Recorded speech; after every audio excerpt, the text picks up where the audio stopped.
Sur M6, Karine Le Marchand et 6 familles d'agriculteurs retracent 100 ans d'histoire paysanne. L'animatrice qui anime « L'amour est dans le pré » sur M6 depuis 2010 produit cette fois-ci « Famille de paysans, 100 ans d'histoire », un documentaire fleuve sur l'agriculture. Entre joie et grande désillusion, 6 familles d'agriculteurs retracent un siècle d'évolution d'un métier encore mal considéré. Un message fort pour alerter sur une situation qui continue d'empirer. Ce lundi 27 novembre, M6 consacre de nouveau sa soirée aux agriculteurs.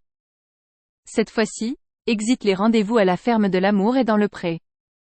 Seule Karine Le Marchand sera présente pour incarner ce documentaire historique sur l'évolution de l'agriculture, de l'entre-deux-guerres à aujourd'hui. Remettre les agriculteurs au centre du débat. Le but étant aussi de montrer les solutions, sans éluder les problèmes subis par les agriculteurs.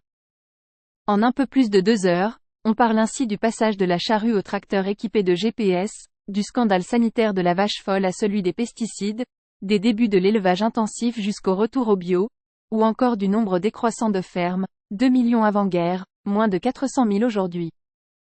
Un manque de renouvellement de génération qui inquiète, malgré la fierté évidente des agriculteurs à faire leur métier.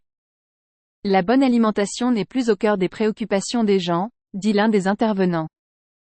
Si l'on continue, tout sera importé, avec des normes qui ne sont pas les nôtres et on mangera n'importe quoi, et d'ajouter « Nous avons besoin que les gens nous soutiennent ».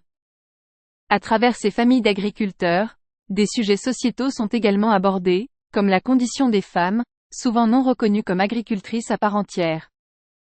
Les tracteurs sont souvent mieux assurés que les femmes, sourit l'une d'entre elles. Enfin, les inconditionnels de l'Amour et dans le Pré reconnaîtront le visage de Laurent, participant de la saison 14 qui vient parler ici du surendettement et de l'isolement. Un documentaire dense, nécessaire, puissant et jamais larmoyant, qui donne envie de se battre pour ces femmes et ces hommes sans qui la France aurait un tout autre visage.